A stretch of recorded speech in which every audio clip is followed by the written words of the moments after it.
और मौत के साथ खत्म हो जाती है। उन सांसों की माला पे जप लूं मैं शिव का नाम। हे शिव, आप मेरे गुरु हैं, मैं आपका शिष्य हूँ, मुझे शिष्य पे दया कर दीजिए। ये कह आप अपने मन से कह के तो देखिए उस शिव की दया तो चल ही रही है। हम ही लोग उनकी तरफ नहीं जाते, हमारा ही मन नहीं जाता। थोड़ी उस शिव की चर्चा करके देखिए क्या होता है जीवन में। थोड़ा उस शिव को नमः शिवाय मंत्र से प्रणाम करके देखिए। इसके लिए भी आपको न तो कहीं जाने की जरूरत है, न तो किसी भी चीज की जरूरत है। सांस चलती है आपकी, आती है और जाती है। उसी सांस पे आप बहुत सहज और सरल ढंग से नमः शिवाय का अभ्यास कर सकते हैं। जब सांस अंदर जाती है मन में सोचिए नमः जाता है, जब सांस बाहर आती है सोचिए कि शिवाय जाता है। नमः शिवाय, नमः शिवाय, ये एक ऐसा वर्तुल कायम करता है जो हमारे मन में भी उस शिव की गूंज पैदा कर देता है।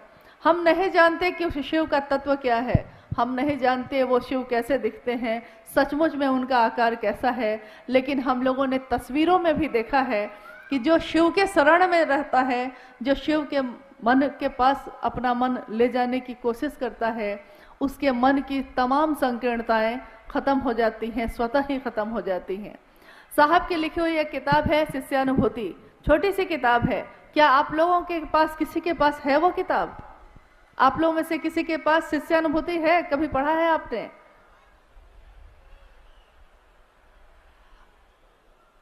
नहीं है क्या? नहीं मिली, किसी को नहीं मिली। उसमें शिष्यानुभूति का अर्थ ही होता है एक शिष्य की अनुभूति। और आपको सुन के अच्छा ही लगेगा कि उसका मूल्य यही है, मूल्य के आगे लिखा हुआ है आपका शिव का शिष्य होना। आप शिव के शिष्य हो जाएं, यही उस किताब का मूल्य है। एक शिष्य की अनुभूति के बदले में हम और इससे ज्यादा कुछ नहीं दे सकते। तो उसमें लिखा है साहब ने कि शिव भाव के शिखर की तलहटी में ही समस्त संकीर्णताएं तिरोहित हो जाती हैं। ये जो हमारी दुनिया बटी हुई है जाति, धर्म, संप्रदाय, लिंग, वर्ण और भेदों से, ये सारे भेद स्वतः ही खत्म हो जाते हैं जब हम शिव की बात करते हैं। आपने देखा होगा सावन के समय में हम लोग सोचते हैं कि शिव के लिए जल लेके चले, सारे लोग एक साथ चलते हैं नमः शिवाय बोल बम बोलते हुए, और एक साथ शिव के भजन, शिव के गीत गाते हुए चलते हैं।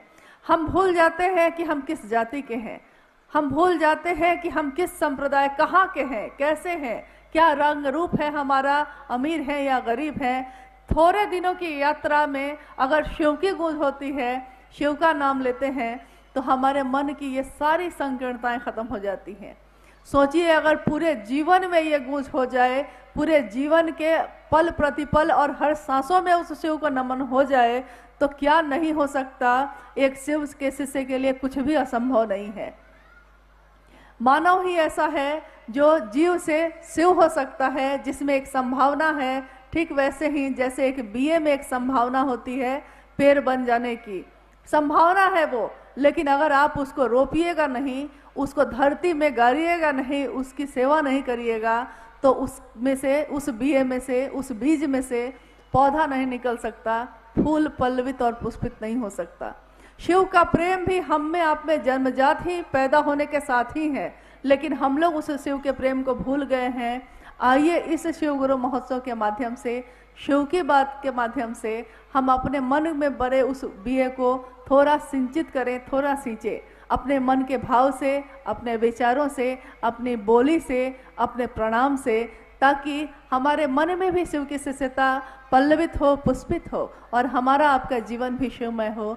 थोड़ी देर में साहब श्री हरिनानंद जी से हम लोग सुनेंगे कि कैसे हम अपने गुरु की दिशा में चल सकते हैं, किस तरह चलें, क्या करें।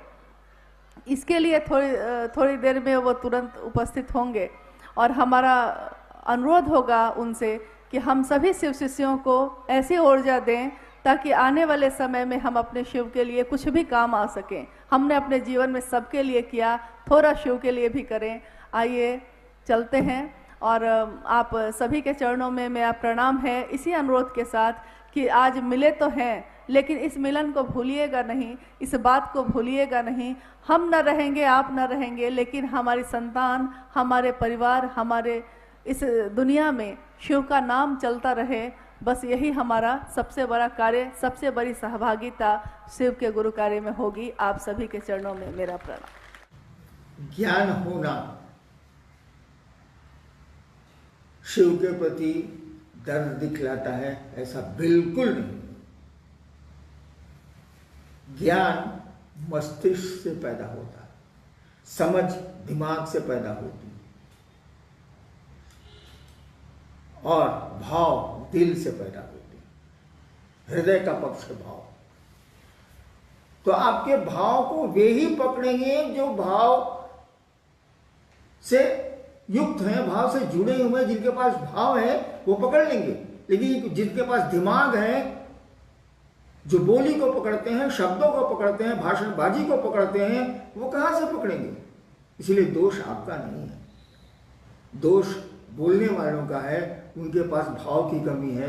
उनको समझाइए कि अपना भाव आप ठीक करें, अपनी मन की बात को, अपने मस्तिष्क की बात को दिल में ले जाएं, उस विचार को दिल में उतारें।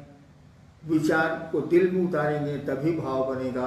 भाव पकड़ में आचरण से आएंगे, ऐसे नहीं आएंगे। जी, भाई दिलीप है जनकपुर नेपाल से। हम कभी कहते हैं कि मन नहीं है, शिव चर्चाओं में भी बहुत बार हम लोग के साथ ऐसा हुआ कि कभी कहते हैं कि मन नहीं है, कभी कहते हैं दिल नहीं कर रहा है। तो ये मन और दिल क्या दोनों अलग चीजें हैं, और ये क्या है? मन तो एक अदृश्य मशीन है, विचारों को पैदा करने की